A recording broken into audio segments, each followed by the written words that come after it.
बिस्मिल्लाहिर्रहमानिर्रहीम। अस्सलामु अलैकुम माय डियर स्टूडेंट्स। आज हम एक और बड़े इम्पॉर्टेंट जेनेटिकल कॉन्सेप्ट को पढ़ने वाले हैं और वो हम डिस्कस करेंगे चैप्टर नंबर 22 के लेक्चर नंबर 9 और 10 में। कॉन्सेप्ट है my dear students gene linkage का, उससे एसोसिएटेड क्रॉसिंग ओवर का और फिर रिकॉम्बिनेशन फ्रीक्वेंसी फाइंड करने के मेथड का और उससे एसोसिएटेड जीन मैप करने का। ये सारी की सारी बातें हम लेक्चर नंबर 9 और 10 में मिला के पढ़ेंगे, बिकॉज के ये कॉन्सेप्ट दूसरे के साथ बहुत ज़्यादा बंधे हुए हैं, अटैच्ड हैं या एंकर्ड हैं, राइट। तो हम सबसे पहले बात शुरू करेंगे आप लोगों के साथ जीन लिंकेज की।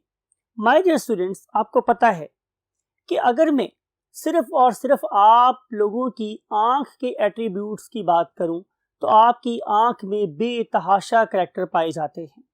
मिसाल के तौर पे आपकी आंखों का रंग कैसा है, आपकी आंखों के अंदर जो arrangement of rods and cones है वो कैसी है, आपकी आंखों में रॉड्स एंड कोन्स का प्रोपोर्शन क्या है, राइट। आपका लेंस की शेप कैसी है, आपकी लेंस के अंदर जो फ्लेक्सिबिलिटी है उसका लेवल कितना है, आपके आइरिस मसल्स कितने स्ट्रांग हैं या वो बाय बर्थ ही वीक हैं। इसका मतलब ये है कि हम एक सिर्फ आंख की बात करें तो उसके बहुत ज़्यादा एट्रीब्यूट्स हैं। मैंने तो चंद एक की बात की है, मैं तो ये भी ऐड कर सकता हूँ कि आपकी आंखें बिल्कुल हॉरिजॉन्टली प्लेस्ड हैं या थोड़ी सी तिरछी प्लेस्ड है या थोड़ी सी ऊपर की तरफ तिरछी प्लेस्ड है। तो हमारी आंखों की प्लेसमेंट के भी बहुत सारे एट्रीब्यूट्स हैं। क्या आप लोगों के आई लैशेस लंबे हैं या छोटे हैं या पतले हैं या घने हैं, तो ये सारे एट्रीब्यूट्स है, सारी की सारी इंफॉर्मेशन हमारी जीन के अंदर लिखी होती है। इसका मतलब ये है कि किसी एक चीज़ के मुतालिक जो इंफॉर्मेशन है वो नेचर ने छोटे छोटे जीन्स की फॉर्म में डिवाइड कर दी है। तो क्या अगर हम इन जीन्स को इकट्ठा करना चाहें तो उनका तादाद सिर्फ 100 में होगी? तो answer is no my dear students. उनकी तादाद हजारों में हो सकती है, लाखों में भी हो सकती है। लेकिन एक लम्हे को सोचें तो क्या आप लोगों के पास 1 लाख या 1000 क्रोमोसोम है? तो आप जवाब देंगे नो सर, हमारे पास तो सिर्फ और सिर्फ 46 क्रोमोसोम है। अगर हम 46 क्रोमोसोम के ऊपर हजारों लाखों इंफॉर्मेशन को डिवाइड करना चाहते हैं तो कॉमन सेंस हमारे डियर स्टूडेंट्स कि हमें बहुत से जीन्स को एक ही क्रोमोसोम के ऊपर सवार करना पड़ेगा, लोड करना पड़ेगा। तो वो सारे के सारे जीन्स जो एक ही क्रोमोसोम के ऊपर अटैच्ड है, they are making one linkage group, right. तो वो वाली जीन्स जो एक ही क्रोमोसोम के ऊपर अटैच्ड है, they are called as a linked genes. और उनका जो फिनोमेना है जीन्स के आपस में इकट्ठे स्टे करने का, उन्हें हम लोग जीन लिंकेज का नाम देते हैं। My dear students, what is a linkage group? जैसे मैंने बोला आप लोगों के पास कि वो तमाम के तमाम जीन्स जो आपस में इकट्ठे रह रहे हैं उन्हें हम लोग क्या बोलेंगे? Linkage groups. अब आप जरा बात को गौर से सुने। हमारे पास टोटल नंबर ऑफ क्रोमोसोम कितनी है? 46, राइट। अगर मेरे पास टोटल नंबर ऑफ क्रोमोसोम 46 हैं तो आप लोगों को पता है कि इनकी मेरे पास 2 टाइप्स होती हैं। उनमें से एक को हम नाम देते हैं ऑटोसोम्स का, और आपको पता है कि ऑटोसोम्स वो वाले क्रोमोसोम्स होते हैं जो मेल में और फीमेल में अलाइक बिल्कुल एक जैसे होते हैं, उनमें फर्क नहीं होता। लेकिन अगर मैं बात करता हूं इन 22 पेयर्स ऑफ क्रोमोसोम्स के अलावा एक आखिरी पेयर की, तो उसे हम लोग नाम कर देते हैं, जाहिर है, सेक्स क्रोमोसोम का। तो वो वाले जीन्स जो सेक्स क्रोमोसोम्स के ऊपर पाए जाते हैं, यानी कि मेल के केस में XY पर या फीमेल के केस में XX पर, they will make another linkage group. तो मेरे पास 2 किस्म के लिंकेज ग्रुप हो गए, एक कौन से? ऑटोसोमल लिंक्ड ग्रुप्स और दूसरे sex chromosome linked genes, right. तो ये हो गए मेरे पास 2। अब सवाल ये है कि अगर हम इन सब को सम करें, ऐड करें, या कोई बंदा आपसे ये पूछ ले कि आपके पास total number of linked groups कितने हैं, तो आप बताएंगे कि जनाब हमारे पास होमोलोगस क्रोमोसोम का पेयर कितने हैं? 23। तो फिर 22 पेयर्स ऑफ ऑटोसोमल क्रोमोसोम है और एक पेयर मेरे पास सेक्स क्रोमोसोम का है, तो ये टोटल 23, 22 ये वाले और एक ये वाला, बिकॉज कि हर एक ग्रुप के बनने के लिए जाहिर है एक ऑटोसोम के पेयर होना जरूरी है। और आपको पता है कि ऑटोसोम्स क्या होती हैं, होमोलोगस क्रोमोसोम सॉरी क्या होती हैं, वो वाले क्रोमोसोम जो शक्ल सूरत के लिहाज से बिल्कुल एक जैसे हैं, लेकिन उनका जो ओरिजिन है वो डिफरेंशियल है। यानी कि अगर मेरे पास फर्ज कर लेते हैं कि ये पहला क्रोमोसोम है, तो इस पहले क्रोमोसोम की अगर मैं बात कर रहा हूं तो ये मुझे अपने ग्रेट फादर से मिला है, और ये जो मेरे पास क्रोमोसोम है इसी का बिल्कुल सेम सिस्टर वाला होमोलॉग ये मुझे अपनी ग्रेट मदर से मिला है। तो ये पेयर आपस में क्या कहलाएगा, एक होमोलोगस क्रोमोसोम का पेयर कहलाएगा। तो ये बात आपको पता है कि जब हम इसको देखेंगे गॉनेड्स में तो ये हमेशा टेट्राड की फॉर्म में होती हैं, तो हम इसको मोर अप्रोप्रिएटली कुछ इस तरीके से शो कर सकते हैं कि ये भी एक पेयर है, और सिमिलरली ये वाला भी मेरे पास क्या है, एक टेट्राड है। ये मुझे अपने ग्रेट फादर से मिला है और ये मुझे अपनी ग्रेट मदर से मिला है। तो 23 होमोलोगस क्रोमोसोम्स के पेयर्स होते हैं और इतने ही मेरे पास लिंकेज ग्रुप्स भी हैं। तो किसी एक क्रोमोसोम्स के ऊपर जीन्स का इकट्ठा पाया जाना क्या कहलाता है, जीन लिंकेज। तो मेरे पास टोटल कितने लिंकेज ग्रुप्स हैं माय डियर स्टूडेंट्स, 23। उनकी टाइप्स कितनी हैं भाई, दो टाइप्स हैं, 22 वाली वो कहलाती है ऑटोसोम, और एक सिर्फ एक पेयर वाली जिससे हम बोलते हैं सेक्स क्रोमोसोम, राइट।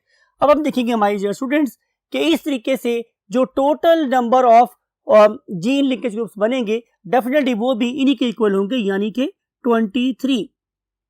अब हम चलते हैं एक बात को प्रूव करने के लिए कि जीन्स आपस में इकट्ठे कर सकते हैं। तो उसके लिए आपकी बुक ने एग्जांपल दी हुई है 3 जीन्स की, उनमें से एक का नाम है एनीमिया, एक का नाम है ल्यूकीमिया और एक का नाम है एल्बिनिज्म। आइए देखते हैं ये चीज है क्या। एनीमिया का मतलब ये होता है कि आप लोगों की बॉडी के अंदर concentration of oxygen carrying substance mean haemoglobin वो कम है या नहीं, या फिर आपके टोटल नंबर ऑफ आरबीसी जो है वो जरूरत से कम है या नहीं। आपको पता है कि anaemia means deficiency of the oxygen carrying you can say capacity, it may be due to decreased concentration of haemoglobin per RBC, और ये भी हो सकता है कि ओवरऑल नंबर ऑफ आरबीसी भी हमारे पास कम हो जाए। दूसरा है मेरे पास ल्यूकीमिया, इसे हम लोग क्या बोलते हैं, इसे हम बोलते हैं ब्लड कैंसर। ये व्हाइट ब्लड सेल्स का जो इंक्रीज्ड कंटेंट होता है उसे आमतौर पे हम लोग ल्यूकीमिया का नाम देते हैं। और एल्बिनिज्म का मतलब क्या होता है कि इस पर्टिकुलर केस में जो ऑर्गेनिज्म है उसकी स्किन में मेलानिन जैसा बहुत ही ज्यादा वाइटल यू कैन से एम्ब्रेला लाइक सब्सटेंस प्रोड्यूस नहीं हो रहा, जिसकी वजह से उसकी स्किन किसी भी किस्म के पिगमेंट से खाली है। तो उस किस्म के ऑर्गेनिज्म को हम देखेंगे तो उसकी आईज बिल्कुल ब्लू कलर की होंगी, उस पर उसके पास कोई पिगमेंट नहीं होगा। अगर हम उसके हेयर्स की बात करेंगे तो वो भी बिल्कुल व्हाइट होंगे, उसमें भी कोई किसी किस्म का पिगमेंट नहीं होगा। और आमतौर पर इन लोगों को रोशनी में दिखने में बड़ी प्रॉब्लम होती है। तो इन तमाम चीजों के जीन्स मींस एल्बिनिज्म का जीन, ब्लड कैंसर का जीन और ब्लड में ऑक्सीजन कैरिंग कंपोनेंट का जो कमी का जीन है, वो सारे के सारे एक ही क्रोमोसोम पे लोकेट करते हैं। एनीबॉडी इसका जानना चाहे कि नंबर क्या है, तो आंसर इज क्रोमोसोम नंबर 11। तो क्रोमोसोम नंबर 11 पे ये तीनों जीन चूंकि इकट्ठे एग्जिस्ट करते हैं, लिहाजा हम एनीमिया, ल्यूकीमिया और एल्बिनिज्म को एक लिंकेज ग्रुप के नाम से याद करते हैं। तो एग्जांपल यहाँ पर क्या है, क्रोमोसोम नंबर 11 पे पाए जाने वाले 3 जीन्स, उनमें से एक का नाम मेरे पास क्या है स्टूडेंट्स, एनीमिया, दूसरे के नाम मेरे पास क्या है, ल्यूकीमिया, और लास्ट का नाम मेरे पास क्या है, एल्बिनिज्म, राइट। तो ये तीनों की तीनों चीजें, ये तीनों की तीनों जीन्स एक लिंकेज ग्रुप बना रहे हैं। लिंकेज ग्रुप बनाने का फायदा क्या होता है, नुकसान क्या होता है, और इसे हम कहे जज करते हैं, इसके लिए we have to go to the next part of the board. My dear students, you know very well कि हमने लास्ट बोर्ड पे डिस्कस किया है कि genes tend to stay together on the same chromosome, और अगर जीन्स एक ही chromosome पे लाए करेंगी तो उसका हमें पता कैसे चलेगा, और अगर जीन्स डिफरेंट क्रोमोसोम पे लाए करेंगी तो उसका हमें कैसा पता चलेगा। तो इसका बहुत ही सिंपल सा आंसर है माय डियर स्टूडेंट्स, आप क्या करें कि आप उसके रिजल्ट्स को मेंडेलियन रिजल्ट से कंपेयर करें, राइट। आपको पता है कि मेंडल ने हमें 2 लॉज दिए थे, एक को हम बोलते हैं लॉ ऑफ सेग्रीगेशन, एक को हम बोलते हैं लॉ ऑफ इंडिपेंडेंट असॉर्टमेंट। अगर आपके लॉ, अगर आपकी आंसर्स, आपके रेशियोज इन दोनों लॉज के इन अकॉर्डेंस आ रहे हैं तो इसका मतलब है कि जीन्स इंडिपेंडेंटली एग्जिस्ट कर रही हैं। लेकिन अगर आपको इन लॉज से डेविएशन नजर आती है, फॉर एग्जाम्पल कि आपको याद है कि जब हम लोगों ने क्या किया था, Mendel's law of independent assortment को देखा था, तो आपको याद है कि हमारे पास क्या आया था स्टूडेंट्स, 9:3:3:1 की रेशियो आई थी। या हम लोगों ने जब लॉ ऑफ सेग्रीगेशन की बात की थी और जब हम लोगों ने उसका टेस्ट क्रॉस किया था तो आपको पता है कि उसके रिजल्ट में हमारे पास रेशियो 1:1:1:1 आई थी, यानी कि 25% ऑर्गेनिज्म एक तरह के प्रोड्यूस हुए थे, 25% एक तरह के प्रोड्यूस हुए थे और 25% एक तरह के प्रोड्यूस हुए थे। तो अगर मेरे पास तमाम के तमाम ऑर्गेनिज्म इक्वल प्रोपोर्शन के प्रोड्यूस हो रहे हैं तो इसका मतलब ये है कि it is in accordance to law of what, segregation और लॉ ऑफ इंडिपेंडेंट असॉर्टमेंट। तो फिर यहाँ पर मेंडेलियन लॉस की वायलेशन नहीं हो रही, तो जीन्स कैसे एग्जिस्ट कर रहे हैं, independent of each other, they will never tend to stay together. लेकिन अगर आप लोगों को इससे डेविएशन नजर आ रही है, मिसाल के तौर पे कि मैंने यहाँ पे ये देखा बाय डियर स्टूडेंट्स कि बजाय इससे कि 25 ऑर्गेनिज्म एक टाइप के थे, 25 एक तरह के थे, 25 एक तरह के थे और 25 या 25% एक तरह के थे, ऐसा हुआ कि ये मेरे पास प्रोड्यूस हो गए फॉर एग्जांपल 35, ये मेरे पास प्रोड्यूस हो गए 35, ये प्रोड्यूस हो गए फॉर एग्जांपल 15 और ये भी प्रोड्यूस हो गए 15। अब आपको नजर आ रहा है कि बहुत वाज़ेह फर्क है इस 25 में और 35 में और इस 25 में और 15 में। इसका मतलब ये है कि अब रिजल्ट डेविएशन शो कर रहे हैं फ्रॉम मेंडेलियन लॉज, तो उस टाइम पे डेफिनेटली इंडिपेंडेंट असॉर्टमेंट नहीं हो रही बल्कि कोई और फिनोमेना यहाँ पे ऑपरेट हो रहा है जो मेंडल के लॉ ऑफ इंडिपेंडेंट असॉर्टमेंट को क्या कर रहा है, वायलेट कर रहा है, उसे डेविएशन शो करवा रहा है। तो आइए देखते हैं कि हम उस डेविएशन को किस तरीके से डिटेक्ट कर सकते हैं। तो आंसर इज वेरी सिंपल। आप क्या करेंगे, आप एक ऑर्गेनिज्म लेंगे that is called as organism from P1 और आप उसे P1 से ही क्रॉस कराएंगे। यू नो कि वो जनरेशन, वो ऑर्गेनिज्म जिसे हम फर्स्ट टाइम टेस्ट के लिए सेलेक्ट करते हैं that is called as P1। तो जब आपने P1 को P1 से क्रॉस कराया तो आप लोगों के पास जो yield I that is the F1 और द फर्स्ट फीलियल जनरेशन। आप लोग क्या करोगे, आप लोग चेक करने के लिए कि जीन्स आपस में इकट्ठे स्टे कर रहे हैं या इंडिपेंडेंटली असॉर्ट हो रहे हैं, वो डिफरेंट क्रोमोसोम के ऊपर लोकेट कर रहे हैं, तो क्या करो, इस F1 ऑर्गेनिज्म को क्या करो, इन दोनों पेरेंट्स में से उस पेरेंट के साथ क्रॉस करवा दो जो होमोजाइगस रिसेसिव है। आए इसके में एग्जांपल देखते हैं ताकि आपको बात समझ आ जाए। For example it is capital T and we are going to make a cross with small t। Yes, ये ऑर्गेनिज्म कैसा है, टॉल, ये कैसा है, ड्वार्फ। तो जब मेरे पास F1 आएगी वो क्या आएगी, capital T। Now what is basically a test cross, ये तो इस F1 ऑर्गेनिज्म का बैक क्रॉस है किसके साथ, इसके साथ, और ये क्या है, ये P1 का होमोजाइगस रिसेसिव है, ये P1 का होमोजाइगस रिसेसिव है। इस किस्म के बैक क्रॉस को हम टेस्ट क्रॉस कहते हैं, राइट। तो जब मैं टेस्ट क्रॉस करवाऊंगा किसका, F1 का P1 के होमोजाइगस रिसेसिव के साथ, होमोजाइगस रिसेसिव के साथ, तो प्रोसेस कहलाएगा टेस्ट क्रॉस, राइट। उस टेस्ट क्रॉस के रिजल्ट में हम लोगों को दो किस्म की ऑब्जर्वेशंस मिल सकती हैं, जैसे मैंने अभी बोला है, वो ये है कि अगर मेरी एक्सपेक्टेड रेशियो, मैं बात यहाँ पे स्टूडेंट्स बात कर रहा हूँ एक्सपेक्टेड रेशियो, हमने ऊपर डिस्कस किया कि मेरी एक्सपेक्टेड रेशियो थी 1:1:1:1, राइट। अगर तो मेरी तवक्को के मुताबिक 25% ऑर्गेनिज्म इस तरह के प्रोड्यूस हों और 25% इस तरह के प्रोड्यूस हों और 25% टाइप 3 के प्रोड्यूस हों और 25% टाइप 4 के प्रोड्यूस हों, तो इसका मतलब ये है कि ये वाला आंसर, ये वाली रेशियो बिल्कुल मेंडेलियन लॉज के मुताबिक है। तो इसका मतलब ये है कि this particular genes they are not linked, ये जीन्स आपस में लिंक्ड नहीं हैं क्योंकि इन्होंने मेंडल के लॉज को डेविएट नहीं किया by making a what, test cross. लेकिन अगर ऐसा हो माय डियर स्टूडेंट्स कि जैसे मैंने बोला कि जो रेशियो है वो 1, for example ratio 3, ratio 2, ratio 1 आ जाती है, तो इसका मतलब मेरे पास यह है कि ये बहुत ही मार्क्ड या वाज़ेह डेविएशन है फ्रॉम नॉर्मल। तो इस वाले केस में जो रिजल्ट आएगा वो डेफिनेटली हमें ये शो कर रहा है कि वन वे और द अदर इन दो जगहों पे जीन्स आपस में ज़्यादा तरीके से जुड़ गई हैं या बाइंड हो गए हैं, स्टक कर गए हैं, जिसकी वजह से इन दो ग्रुप्स का नंबर बहुत ज़्यादा हो गया है और इन दो ग्रुप्स का नंबर डिक्रीज हो गया है। तो इस वाले केस में हम लोग बोलेंगे कि genes they are basically linked together, आपस में जुड़े हुए हैं। अगर जीन्स आपस में जुड़े होंगे तो they will make one linkage group, और उस वाले केस में मैं फिर दोबारा रिपीट कर रहा हूँ लास्ट टाइम कि जो हमारा जीन्स हैं they will not assort independently. इसको फर्दर प्रूव करने के लिए हम सहारा लेंगे टी.एच. मॉर्गन के एक्सपेरिमेंट का और देखेंगे कि हमारे टी.एच. मॉर्गन साहब ने हमें ये बात समझने में किस तरह हमारी हेल्प की है। और इस पर्पस के लिए we have to go to the last part of the word. Yes my dear students, आपसे बात हो रही थी ऑल टाइम ग्रेट जेनेटिस्ट की, उसका नाम क्या है? थॉमस हंट मॉर्गन और TH. Morgan.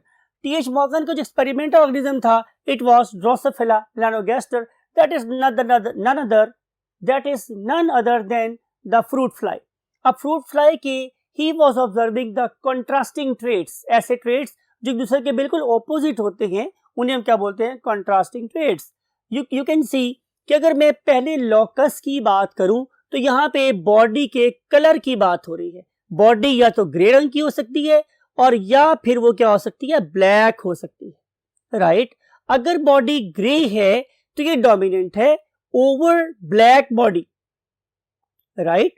Grey body colour is dominant over black body colour. Similarly दूसरा जो लोकस है वो है नॉर्मल विंग का, यानी कि अगर विंग्स जो हैं वो बड़े बड़े हैं और वो ऑर्गेनिज्म को लिफ्ट कर सकते हैं तो हम उसे बोलेंगे कि ये नॉर्मल विंग है। लेकिन इसकी एक म्यूटेंट फॉर्म वेस्टिजल विंग वाली भी है, यानी कि उस वाले केस में जो विंग्स हैं they are considerably small and they can not have the organism to take a air birth, right? तो उस पर्पस के लिए उन्होंने इन दो कंट्रास्टिंग ट्रेट्स को सिलेक्ट किया। मैं फिर बोल रहा हूं, grey body normal wing is dominant over black body and vestigial winged organism.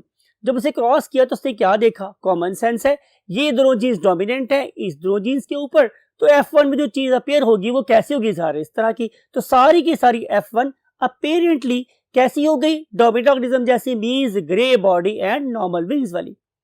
अब हमने किया क्या? हम लोगों ने इस पर्टिकुलर F1 प्रोजेनीज को, ऑफस्प्रिंग्स को हमने बैक क्रॉस कराया। किसके साथ? होमोजाइगस रिसेसिव के साथ। तो आपको पता है इस किस्म के बैक क्रॉस को हम नाम के देते हैं test cross. Second last board पे हमने आप लोगों को यही बात समझाई है, राइट? जब हम लोगों ने इस किस्म का टेस्ट क्रॉस किया तो इट वाज द ऑब्जर्वेशन कि पहला लोकस अगर डोमिनेंट है और दूसरा लोकस भी डोमिनेंट है, यानी कि ये वो चीजें जो पेरेंट्स में पाई जाती थी, जाहिर है ये पेरेंट इस तरह का था। तो यहाँ पे जो नंबर ऑफ ऑफस्प्रिंग प्रोड्यूस हुए वो क्या थे? 965। फिर हमने देखा कि ब्लैक बॉडी और विंग, वेस्टिजल विंग, क्या ये पेरेंट्स में थी यहाँ पे? तो answer is yes, somewhere here, वो यहाँ थे। तो उनके नंबर देखो कितना है? 944। ठीक, अब हम देखते हैं इनकी थर्ड टाइप को। आपको याद है प्रीवियस बोर्ड में मैं टाइप 1, टाइप 2, टाइप 3, टाइप 4 बोला था, वो यही है। ये टाइप 1 है, ये टाइप 2 है, ये टाइप 3, ये टाइप 4 है। तो ये जो मेरे पास टाइप 3 ऑर्गेनिज्म है वो किस तरह का है? Grey body, yes grey body है। लेकिन क्या वेस्टिजल विंग साथ थे हमारे पास? तो answer is no. Grey body colour के साथ वेस्टिजल विंग्स का कैरेक्टर अटैच नहीं था, ये एक नई चीज बनी है। सिमिलरली अगर मैं ब्लैक बॉडी के साथ देखूं तो ब्लैक बॉडी के साथ वेस्टिजल विंग तो पेरेंट्स में प्रेजेंट थे, लेकिन ब्लैक बॉडी के साथ नॉर्मल विंग्स प्रेजेंट नहीं थे। तो इस रिजल्ट में मेरे पास क्या हुआ? इसके रिजल्ट में मेरे पास दो किस्म की कैटेगरीज प्रोड्यूस हो गई। एक वो वाले जो बिल्कुल अपने पेरेंट्स की तरह से थे, यानी कि हम इन दो ग्रुप्स की बात करते हैं तो इन्हें हम लोग पेरेंटल का नाम देते हैं। क्या नाम देते हैं स्टूडेंट्स? पेरेंटल का। लेकिन आप नीचे वाले दो ग्रुप्स की बात करेंगे तो ये पेरेंट्स जैसे नहीं हैं बल्कि पेरेंट्स से डिफरेंट हैं, राइट? और शायद इन्होंने क्या किया है? इंडिपेंडेंट असॉर्टमेंट को शो किया है। तो ये कहलाते हैं मेरे पास क्या? Non parental. ये क्या कहलाते हैं स्टूडेंट्स? Non parental. अब आपने बात को ध्यान से सुनना है कि पेरेंटल ऑर्गेनिज्म का नंबर यहाँ पे बहुत ज्यादा है भाई। गौर करें कि टोटल में इनको काउंट करूं अगर तो बनते हैं 2300, तो 2300 में से 965 ऐसे हैं, 2300 में से 944 ऐसे हैं, लेकिन सिर्फ और सिर्फ 206 और 185 वो सिर्फ कैसे हैं, इस तरह के। तो पेरेंटल का नंबर बहुत ज्यादा है और नॉन पेरेंटल का नंबर बहुत ज्यादा कम है। आइए देखते हैं कि इससे हमें पता क्या चलता है। इससे थॉमस हंट मॉर्गन ने क्या कंक्लूड किया। उसने बोला कि चूंकि most of the organisms parent की तरह से हैं, उनकी फ्रीक्वेंसी या उनके नंबर में फाइंड करना बड़ा आसान तरीका है। क्या करते हैं आप लोग, gained marks over total marks into 100, आपको अपने मार्क्स की परसेंटेज निकल आती है। हमने ये वाला काम यहाँ पर भी किया हुआ है। हमने देखा था कि इन ऑर्गेनिज्म की परसेंटेज क्या है, तो कोई मसला नहीं है, 965 over total number of organisms into 100 percentage निकल आएगी आप लोगों के पास। तो पेरेंटल की परसेंटेज बहुत ज्यादा है। थोड़े से मेरे पास ऐसे ऑर्गेनिज्म है जो कि नॉन पेरेंटल हैं, बहुत ही थोड़े से ऐसे हैं, अ फ्यू, जिनका नंबर नॉन पेरेंटल है।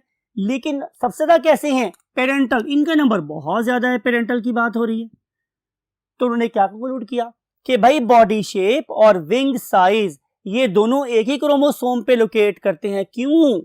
अक्सरियत ने इकट्ठे रहने का इरादा किया है।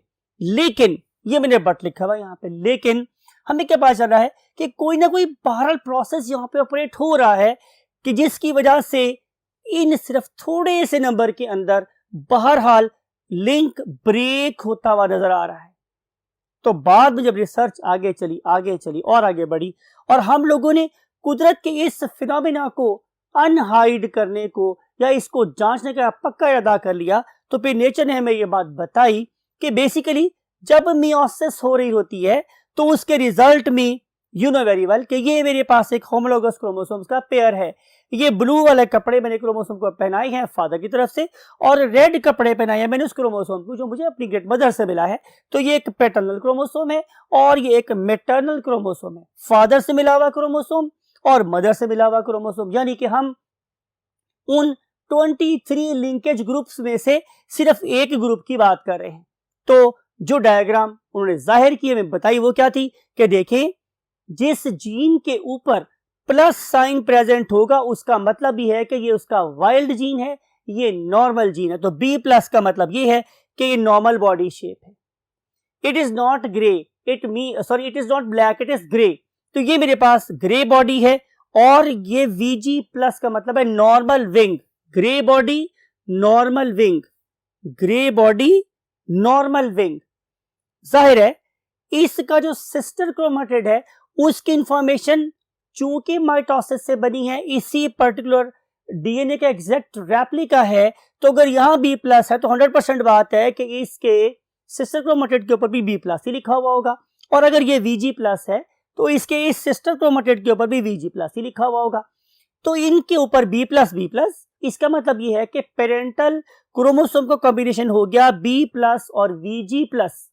लेकिन अब हम देखते हैं कि व्हाट अबाउट मैटरनल क्रोमोसोम। वहां पे नजर आ रहा है कि बी का मतलब है ब्लैक बॉडी, ये उसका म्यूटेंट है। किसका म्यूटेंट है? बी प्लस का। बी प्लस क्या था? ग्रे। म्यूटेंट क्या है? ब्लैक। ठीक, अब देखते हैं कि वीजी प्लस का म्यूटेंट क्या है। VG plus is normal, means wings are normal, लेकिन इसका जो म्यूटेंट स्ट्रेन है that is called as simple VG, it stands for vestigial. तो ये वाले दो जीन्स जो हैं ये एक ही क्रोमोसोम के ऊपर, एक ही होमोलोगस के लिंकेज ग्रुप के ऊपर लोकेट कर रहे हैं।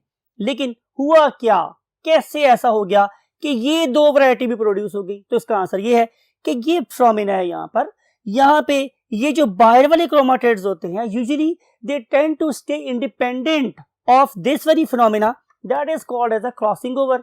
और जब क्रॉसिंग ओवर नहीं होगी तो जाहिर है ये वाले ऑर्गेनिज्म और ये वाले ऑर्गेनिज्म जो हमेशा तादाद में ज्यादा बनते हैं वो यहाँ पे होंगे।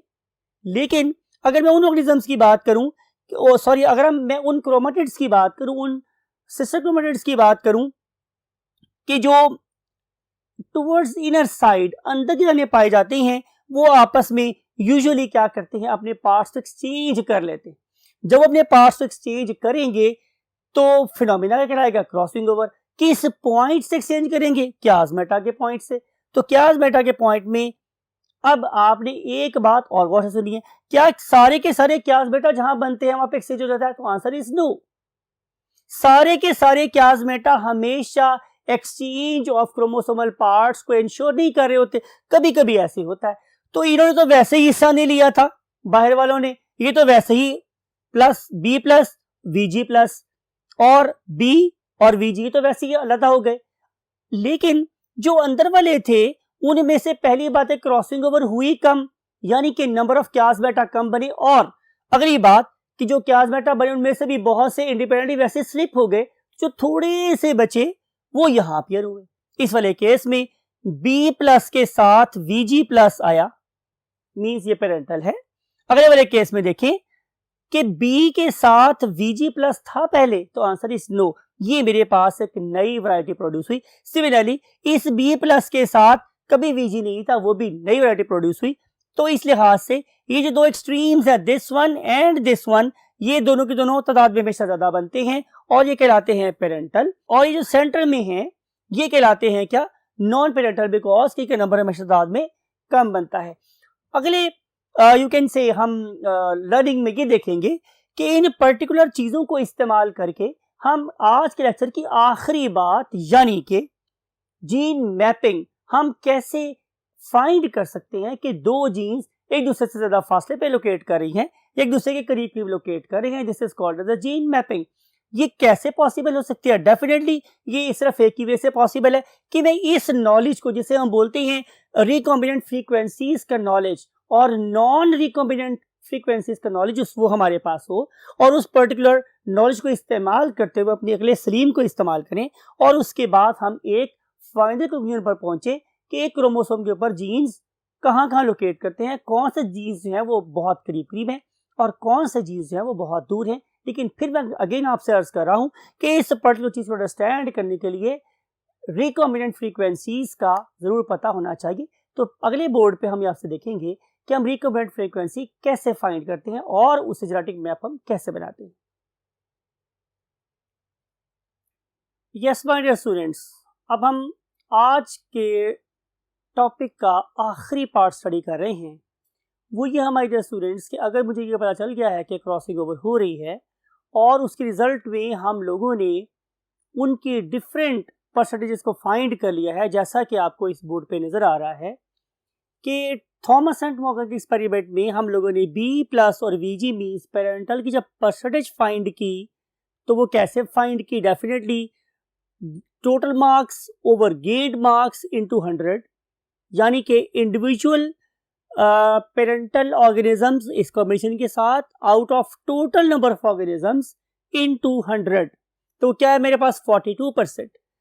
सिमिलरली ये मेरे पास एक और पेरेंटल टाइप है, दैट इज समवेयर हियर, जो मैं इसकी बात कर रहा हूँ, ये आपस में ये पेरेंटल है।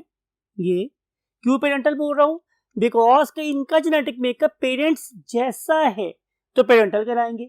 ये क्या था, बी प्लस वीजी, ये कितने परसेंट हुए? 42%। और ये बी और सिंपल वीजी, ये भी एक और पेरेंट था, means black body vestigial wing वाले, ये कितने बने? 944 over 2300 into 100, it was equal to 41%। तो इसका मतलब ये है कि जो पेरेंट जैसे हैं वो 42% और 41% है। अब बात करते हैं दरमियान वालों की, ये वाले, ये क्या है? ये रिकॉम्बिनेंट्स हैं, बिकॉज कि बी प्लस के साथ तो वीजी था ही नहीं, ये अब आया है, ये ब्रेक होने के बाद, क्रॉसिंग ओवर होने के बाद बना है, तो ये बनेगा बी प्लस और वीजी। ये कितने परसेंट हुआ? जस्ट 8.9%। सिमिलरली और बी के साथ तो कभी वीजी प्लस था ही नहीं, वो तो अभी आया है यहाँ पर, यानी कि ब्रेक होने के बाद मिला है, तो ये बन जाएगा बी वीजी प्लस और ये है मेरे पास जस्ट 8%। जब मेरे पास ये सारी की सारी परसेंटेज आ जाएगी तो अब मुझे फाइंड करना है कि in total number of organisms में से रिकॉम्बिनेंट्स की फ्रीक्वेंसी कितनी है। तो उसके लिए फॉर्मूला आपकी बुक में गिवन है, वो ये है कि recombinant frequency is equal to sum of recombinants. आप देखो रिकॉम्बिनेंट्स कितने हैं? सिर्फ ये, तो मैंने यहाँ पे लिखा है 8.9 plus 8, right. Sum of recombinants वो ये है रिकॉम्बिनेंट्स 8.9 और 8 मैंने ऊपर लिख दिया, divide by sum of all combinations, sum of all combinations, यानी कि मैंने पेरेंटल भी लिखते हैं और नॉन पेरेंटल भी लिखने हैं, पेरेंटल भी लिखनी है और नॉन पेरेंटल भी लिखनी है, तो मैंने इन सबको डाल दिया 42, राइट, 8.9, 8, 41, इन सबको जब मैं सम करूंगा तो आंसर आएगा अप्रोक्सीमेटली 100%, तो इनको सम करूंगा तो आएगा 16.9%, तो इनका सम भी अप्रोक्सीमेटली 16.9 ही आएगा। इस 16.9 को मैं परसेंट लिख सकता हूं, फीसद, कितने परसेंट जो लोग हैं वो क्या है, कॉम्बिनेंट्स है, यानी कि वो क्रॉसिंग ओवर का प्रोडक्ट है।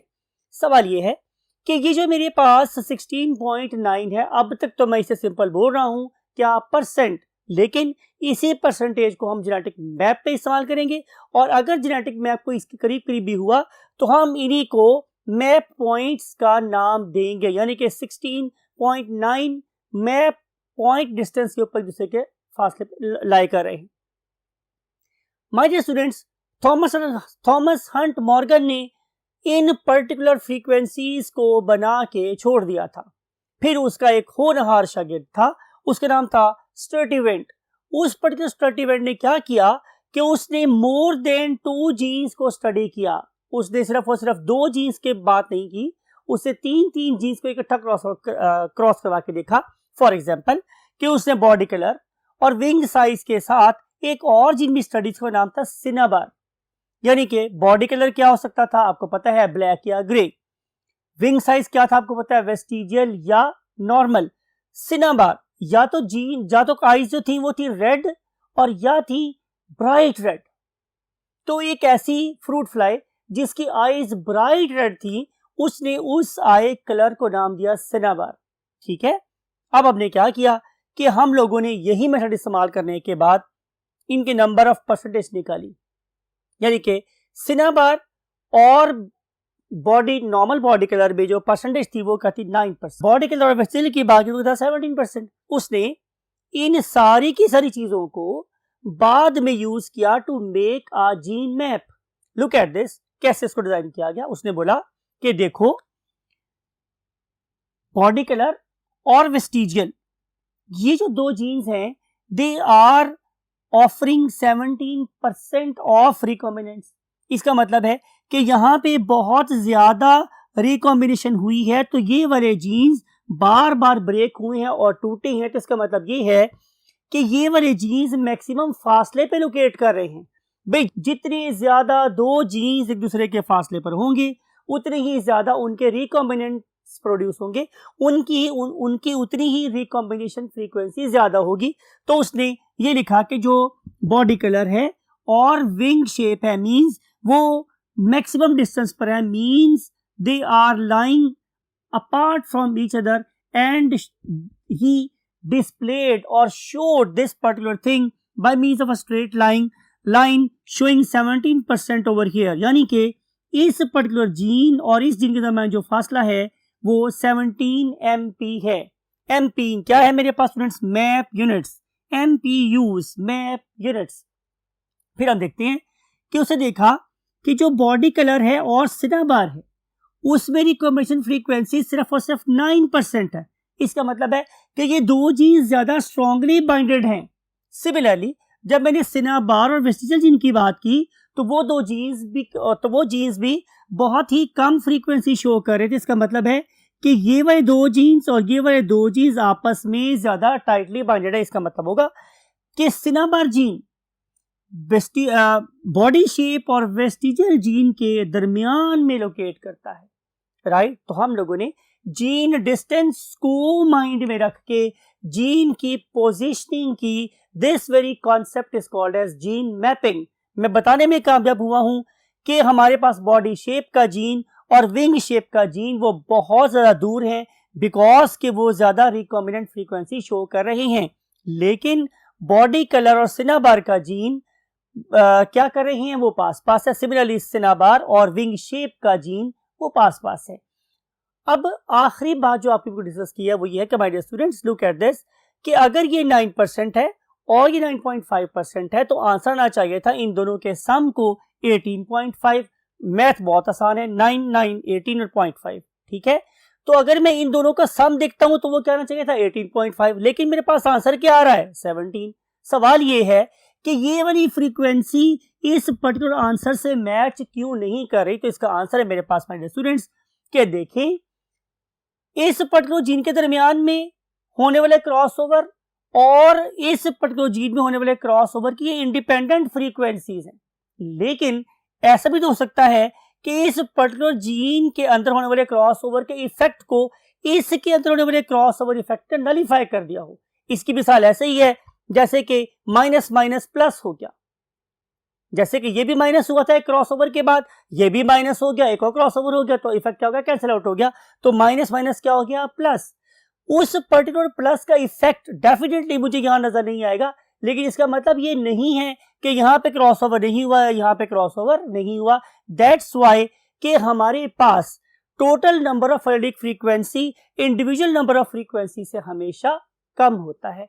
तो ये थी सारी बात मेरे स्टूडेंट्स कि किस तरीके से हम एलिक फ्रीक्वेंसी की मदद से क्या फाइंड कर सकते हैं, location of the gene on the same chromosome, और ये भी बता सकते हैं कि इनमें से कौन सी जीन्स हैं वो साथ साथ जुड़ी हुई हैं और कौन सी जीन्स हैं वो दूर दूर फासले पर हैं। Right, this is all about today's lecture. And with this particular दुआ जो मैं हमेशा आप लोगों के लिए करता हूँ कि मेरी दुआ है कि आप इस पर्टिकुलर इल्म को इंसानियत के फायदे के लिए इस्तेमाल करने में कामयाब हों, और जब कभी भी दुआ करें अपने अजीम वालिदैन को जरूर याद रखें और साथ हमें भी दुआ में जरूर याद रखें। इस अजीम दुआ के साथ ही आई वॉन्ट टू से यू अल्लाह हाफिज।